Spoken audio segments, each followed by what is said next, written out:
네, 우리 호산나 찬양대 찬양 중에 하늘의 천군 천사도 내 마음 모르리라 이런 가사가 있었는데요. 예배하는 우리들의 마음이 그랬으면 좋겠습니다. 주님의 은총과 평화가 가득해서 하늘의 천사조차도 내 마음을 다 알지 못하는 이런 기쁨이 예배하는 우리 가운데 함께 하기를 바랍니다. 제가 젊은 시절에 동화를 열심히 쓰던 그런 때가 있었습니다. 동화를 쓰다 보면 두 가지 어렵게 여겨지는 것이 있습니다. 하나는 첫 문장을 쓰는 것이 어렵습니다. 어떻게 첫 문장을 써야 될지 그 점이 어렵게 느껴졌고요. 또 하나 어려웠던 것은 제목을 정하는 일이었습니다. 정말 어떤 제목이 이 글을 가장 잘 담아낼까 늘 고민이 되었더랬습니다. 설교자들도 비슷한 고민을 합니다. 어떤 이야기로 어떤 말씀으로 말씀을 시작할지 늘 고민을 하죠. 뿐만이 아니라 오늘 나누는 말씀의 제목이 어떤 것이 되어야 될까, 이 역시 많은 고민 중에 하나입니다. 오늘 설교 제목이 부자 되세요입니다. 이 제목을 미리 안 교우들이 제게 몇몇 분들이 이렇게 말했습니다. 목사님, 제가 이런 설교 제목은 처음 보는 것 같아요. 그런데 사실은 그동안 목회를 해오면서 이런저런 적지 않은 설교를 해온 저에게도 처음으로 정해보는 그런 말씀의 제목입니다. 아마 제가 정했던 설교 제목 중에 가장 자극적인 제목이 아닐까 이런 생각도 듭니다. 오늘 이 제목을 들으시면 교우들의 마음이 어떠실지도 살짝 궁금합니다. 우리 담임 목사가 드디어 우리한테 현실적으로 필요한 게 어떤 건지를 이제 이해하기 시작했구나, 이렇게 생각하시는 분이 있을지도 모르겠고요. 우리 담임 목사가 뭔가 좀 이상해진 거 아니야? 평소에 설교 내용하고는 조금 결이 다르다라고 이렇게 느껴지시는 분도 있지 않을까 생각이 됩니다. 목회를 하다 보면 교우가 한 말인데 마음속에 남아서 잘 잊혀지지 않는 말들이 있습니다. 그 중에 하나가, 제가 독일에서 목회를 마치고 한국으로 귀국할 때 독일 교회를 함께 섬기셨던, 정말 지극한 마음으로 섬기셨던 장로님 한 분이 제게 들려주신 말도 지금도 마음속에 남아 있습니다. 그 장로님이 제게 이런 말을 했습니다. 목사님은 교우들에게 부담이 될까 봐 헌금에 관한 설교를 전혀 안 하시는데, 사실 이 돈 문제는 우리가 매일같이 생활 속에서 마주하게 되는 일이라고. 그러니까 어쩌면 매일같이 우리들한테 어떻게 벌어서 어떻게 써야 되는지를 설교해 주셔야 될 내용이라고, 이런 이야기를 하신 적이 있습니다. 사실 그런 고민을 아주 안 하는 것은 아닌데요, 여전까지 제 마음속에는 이렇게 정리되지 않은 숙제처럼 남아 있습니다. 오늘 우리가 읽은 성경 본문은 어리석은 부자 비유로 알려진 본문입니다. 어리석은 부자 이야기가 16절부터 20절까지 나오는데, 이 이야기를 들려주시게 된 계기가 12절부터 15절에 담겨져 있습니다. 어떤 사람이 예수님을 찾아와서 청을 합니다. 내 형제에게 명해서 유산을 나와 나누라고 해 주십시오. 우리가 지난해까지 썼던 개역 개정 성경을 보면 그가 형에게 명하여라고 말하고 있는 것으로 번역이 되어져 있습니다. 구약 율법에 의하면은요, 맏아들에게는 부모의 재산의 절반을 나눠주도록 되어져 있었습니다.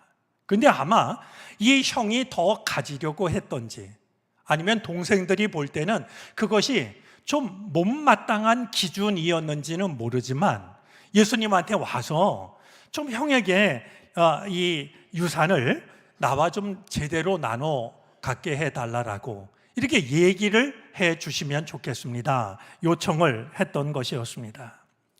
아마 이 유산 문제로, 재산 문제로 형제 간에 다툼이나 갈등이 있었던 것 같습니다. 이 요청을 받으신 예수님이 어떻게 대답을 하실지 궁금해지는데요. 예수님은 먼저 이렇게 말씀하십니다. 이 사람아, 누가 나를 너희의 재판관이나 분배인으로 세웠느냐? 이 말씀을 하신 뒤에 사람들에게 이야기를 하십니다. 이 재산 문제로 예수님을 찾아왔던 사람은 한 사람인데요. 아마 이 문제가 그 한 사람만의 문제가 아니라 모든 사람이 공통적으로 가지고 있는 문제라고 여기셨던 것 같습니다. 그래서 모든 사람을 향하여서 너희는 조심하여 온갖 탐욕을 멀리하여라. 재산이 차고 넘치더라도 사람의 생명은 거기에 달려있지 않다. 이렇게 이야기를 들려주신 겁니다. 사람의 생명이 재산에 많은 것에 달려있지 않으니까 온갖 탐심을 멀리하여라.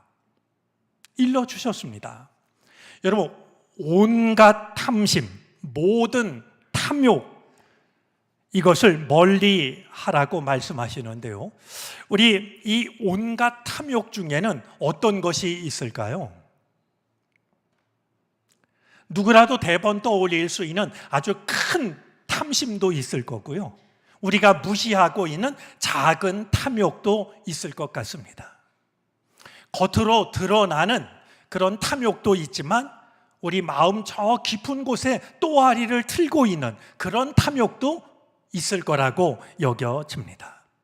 그것이 어떤 것이든 온갖 탐욕을 멀리하라고 주님은 말씀을 하신 것이죠. 이 말씀을 하신 뒤에 이어서 들려주신 이야기가 바로 어리석은 부자 이야기였던 겁니다. 한 사람의 요청을 계기로 예수님께서는 모두에게 들려주고 싶었던 이야기를 들려주고 있는 셈이 됩니다. 자, 예수님이 들려주신 이 이야기는 다음과 같습니다. 한 부자가 있었는데 밭에서 많은 소출을 거두었습니다. 평년과는 다르게 많은 이제 수확물을 거둬들이게 된 거죠. 오늘 우리식으로 말하자면 가게가 잘 되었든지 사업이 잘 되었든지 아니면 어디 주식에 투자를 했는데 대박이 났든지 말이죠. 이런 일이 되지 않았을까 여겨집니다. 자, 그러자 이 부자가 속으로 궁리를 합니다. 내 소출을 쌓아둘 곳이 없으니 어떻게 할까? 참 행복한 고민이죠. 이 고민을 하던 이 사람이 혼잣말을 합니다. 내 곡간을 헐고서 더 크게 짓고 내 곡식과 물건들을 다 거기에다가 쌓아두겠다. 내가 거두어들인 넘쳐나는 곡식은 물론이고 아마 그 곡식을 팔아서 번 돈으로 산 물건들일까요? 그 물건들도 내가 충분히 쟁여놓겠다라고 이야기를 했던 겁니다. 아마 이 사람은 그렇게 생각한 것이 스스로에게도 만족스러웠던 것 같습니다. 이번에는 자기 영혼에게 이렇게 말합니다. 영혼아, 여러 해 동안 쓸 많은 물건을 쌓아두었으니 너는 마음 놓고 먹고 마시고 즐겨라. 얼마든지 그럴 수 있을 것 같고 누구라도 그럴 수 있을 것 같고 어느 누구라도 이런 삶을 꿈꾸고 싶을 것 같은 이 부자의 태도를 두고서 주님은 이렇게 말씀을 하십니다. 오늘 본문 20절인데요. 예수님께서 과연 뭐라고 말씀하셨는지 우리가 한번 확인을 해 보겠습니다. 한번 말씀을 읽어 주시겠습니까?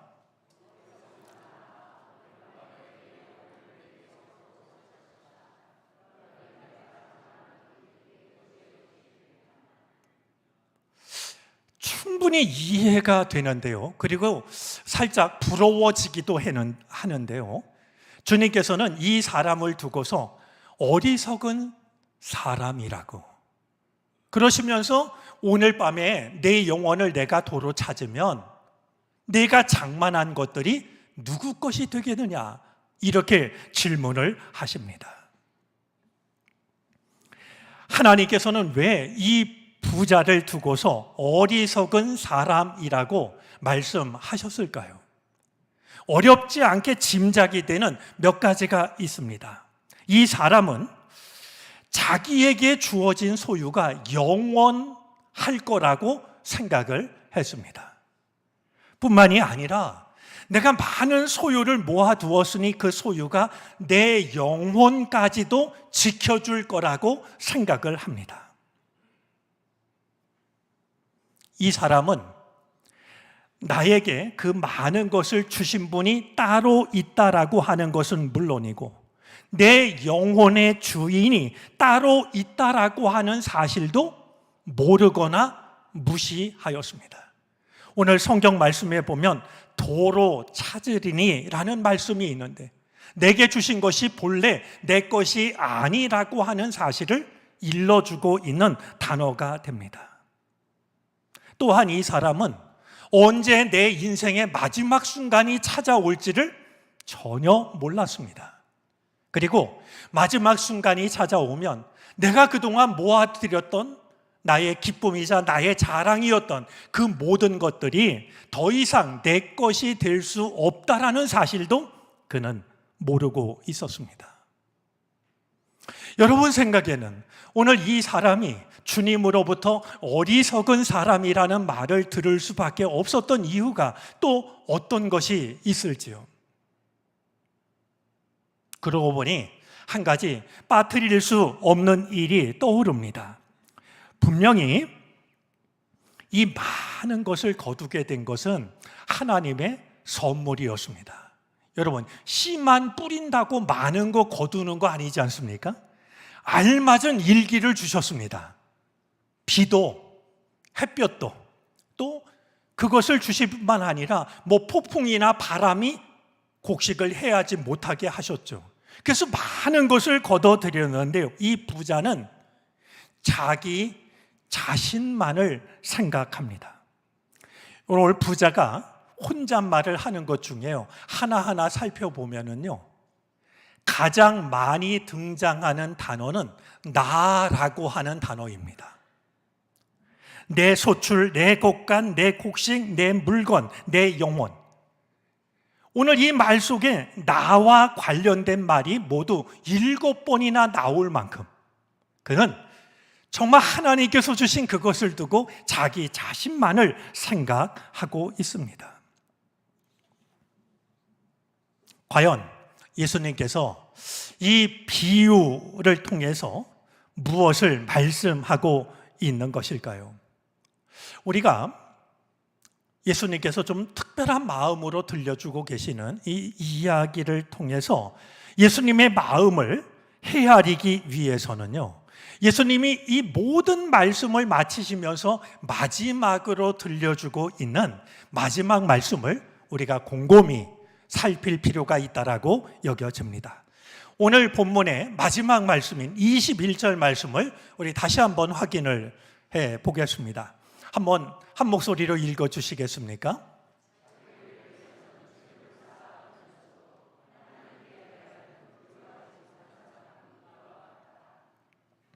자, 저 말씀에 의하면 우리 인간들은 두 부류의 사람들이 있겠다라고 여겨집니다. 자기를 위해서는 재물을 쌓아두지만 하나님께 대해서는 부요하지 못한 사람이 있고요, 다른 사람에게는 크게 자랑할 것이 없다 할지라도 하나님께 부요한 사람이 있겠구나 라는 생각을 하게 됩니다. 자기를 위해서는 부요했지만 하나님 앞에 부요하지 못했던 사람은 어떤 사람일까요? 다름 아니라 예수님이 들려주시는 바로 비유 속에 나오는 어리석은 부자와 같을 것입니다. 그는 자기에게 주어진 그 많은 소유가 하나님의 선물이라는 사실을 알지 못했습니다. 과연 어떻게 하면 이것을 주신 하나님의 뜻대로 사는 것일까 고민하지 않았습니다. 뿐만 아니라 내가 가지고 있는 그것이 나의 생명, 나의 영혼까지도 충분히 지켜줄 것이라고 생각을 했습니다. 내가 가진 소유로 내가 내 마음대로 할 수 없는 것이 있다라고 하는 사실을 그는 알아차리지 못했던 것이죠. 자, 그렇다고 하면 두 번째 부류의 사람, 하나님께 대하여 부요한 사람은 어떤 사람일까요? 사실 하나님께 대하여 부요한 사람은 어떤 설명보다는요, 느낌, 감동, 어쩌면 공감하는 마음이 더 중요하지 않을까 여겨지는데요. 오늘 이 어리석은 부자와 비교해서 생각해 보면 하나님께 대하여 부요한 사람은 최소한 두 가지 생각을 가지고 있는 사람입니다. 첫 번째는 내가 가지고 있는 모든 것이 하나님께서 선물로 주신 것이라는 것을 아는 사람입니다. 분명히 내 건데 이거는 본래부터 내 것이 아니라 하나님께서 나에게 선물로 주신 것이다. 그러니 나에게 주신 것을 하나님을 위해서 쓰는 일이 아름답고 소중하다는 마음을 가지고 있는 사람입니다. 이것은 비단 물질뿐만이 아닙니다. 나에게 주신 생명도, 나에게 주신 시간도, 나에게 주신 건강도, 나에게 주신 재능도, 심지어 지금 나에게 주신 믿음도 하나님이 나에게 주신 것이고 나는 그것을 하나님을 위해서 사용해야지. 그런 마음을 가지고 있는 자가 하나님께 대하여 부요한 사람이 되어질 겁니다.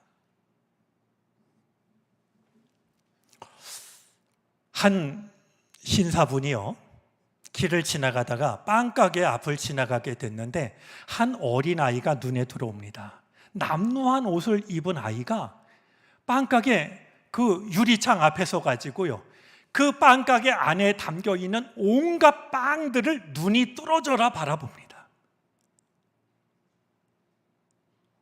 이 노신사가 보니까 저 아이가 배가 고픈데 빵을 살 돈이 없다는 사실을 금방 알아차립니다. 아이한테 가서 이야기를 했죠. 얘야, 내가 빵을 사줄까? 이 아이가 말이죠, 얼굴이 환해집니다. 빵가게에 들어가서 이 노신사가 아이한테 얘야, 내가 먹고 싶은 거 얼마든지 고르렴. 이 아이가 믿을 수 없다는 표정으로 말이죠, 이 빵 저 빵을 골라 먹습니다. 노신사가 기꺼이 계산을 이제 했죠. 이 아이에게 빵 봉지를 건네준 노신사가 아이한테 이렇게 말합니다. 얘야, 그 빵 중에서 나 하나만 줄래? 그러니까 이 아이가요, 빵을 뺏길까 봐 빵 봉지를 가슴에 움켜쥐고 달리기를 시작합니다.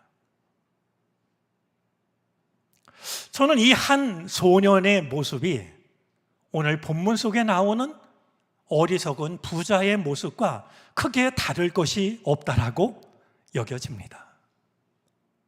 여러분, 예를 들면 이 소년이요, 그 신사분이 나 빵 하나 줄래? 그러면 가만히 생각하다가 필요하면 다 가지세요. 저한테 이 모든 것을 사주셨잖아요 라고 하면서 이 빵 봉지를 건넸다면 노신사가 그 빵 봉지를 받아들였을까요? 아닐 거예요. 아마도 이 소년에게 얘야, 내가 어디 있으니까 다음에도 배가 고프면 나를 찾아오렴, 그러지 않았을까요?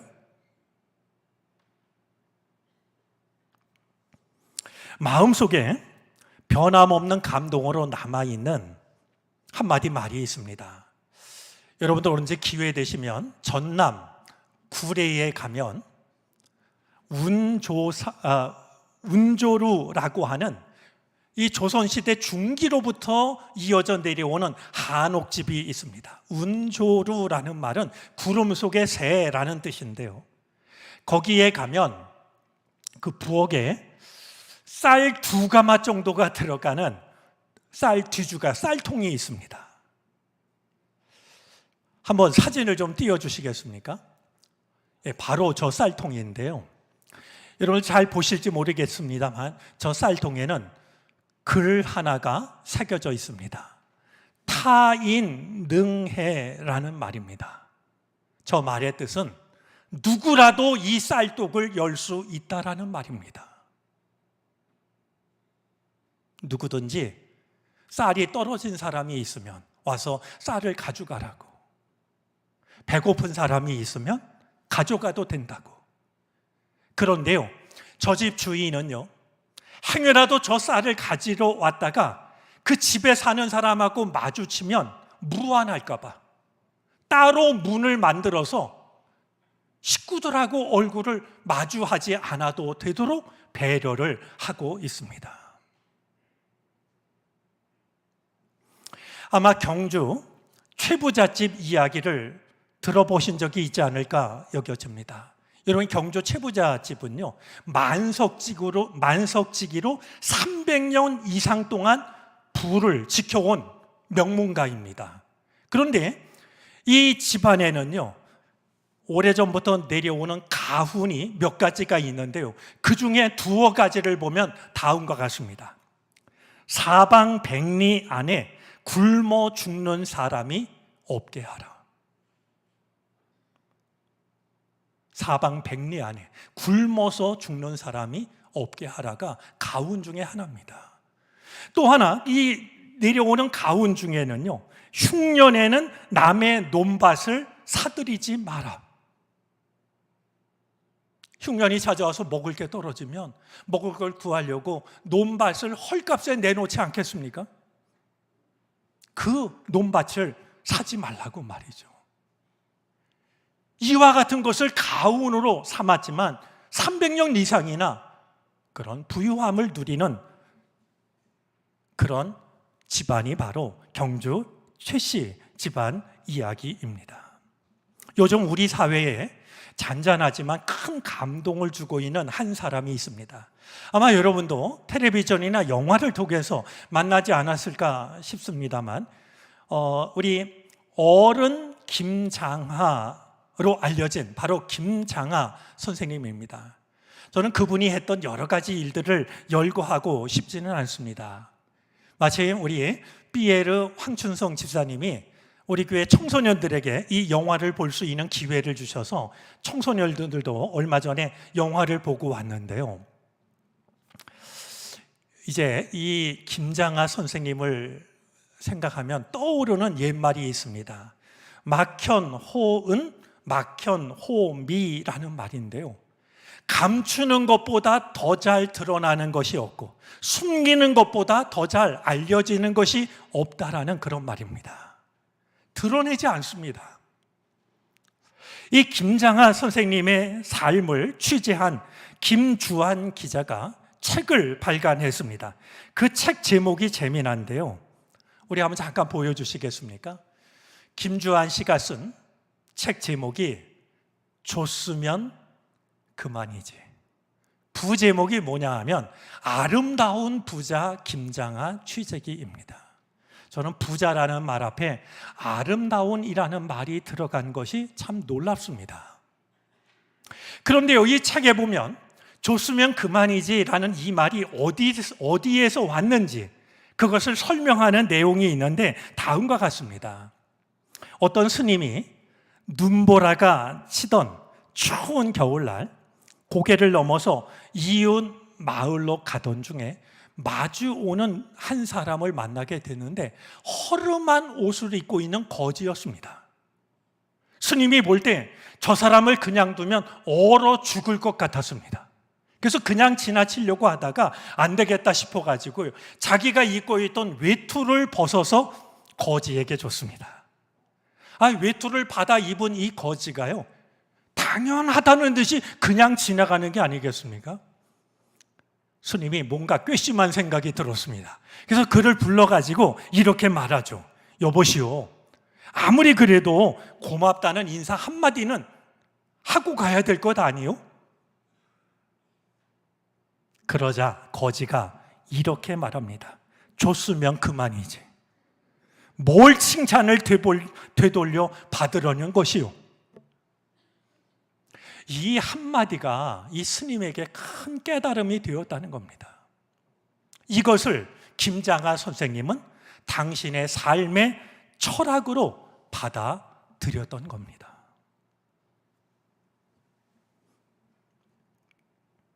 인생의 지혜를 담고 있는 잠언 19장 17절에는 우리가 꼭 기억해야 될 소중한 말씀이 담겨져 있습니다. 우리 한번 마음의 글씨를 쓰듯이 잠언 19장 17절 한번 다시 한번 한 목소리로 읽어주시죠.